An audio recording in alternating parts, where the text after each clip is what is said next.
This begins the audiobook recording of Ache, written by Kelvin Myers, narrated for you by Levi Jacobs. Chapter 1. Lance. Everything but the ache. Huron was too crowded for a come-down. Lance wanted nighttime, empty streets, a little space to get used to the ache.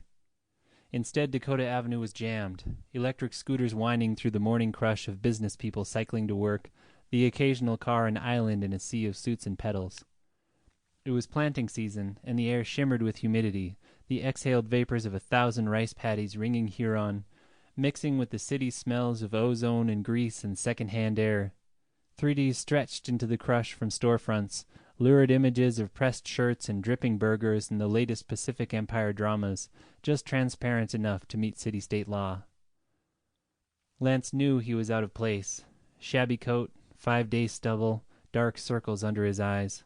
He saw it in the sideways glances, the space left around him on the sidewalk. He was a burner, too weak to control his nanomachine use, addicted to overloading mood mod nanites to get high. All he needed was a shave, a clean set of clothes, a night's sleep in a real bed, and he'd look like any of them, had looked like any of them, a couple years ago. That's what was hardest about being on the streets, the hypocrisy. They all used to. Every one of these commuters had bugs going, controlling their hunger, aiding their immune system, giving them little bumps of dopamine to help them smile at people they didn't like. No one went without nanos in Huron. Not in the home of Intralink, one of the Federation's 3 biggest nanomachine manufacturers. Half the city-state worked there. Most of the city was hooked on their mood mods, and still people managed to glance sideways at him. They were all just as addicted. They just had the money to cover it up.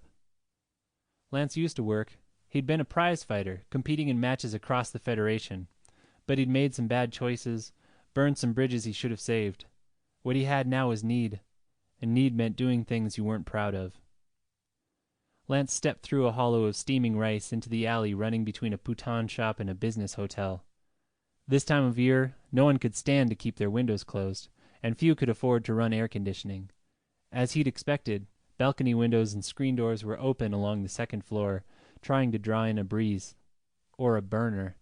Lance leapt upward, catching his fingers on the bottom edge of a railing, and pulled himself up far enough to look. Door open, no one clearly visible, men's clothes on the floor. Good. He pulled himself all the way up, muscles still solid from years in construction, and swung a foot over the polyrose balcony. "Hello?" he called, ready to drop back. "Anybody home?" Nothing. Lance opened the screen door and walked in, humid scent of fries and chili. Sample complete. Ready to continue?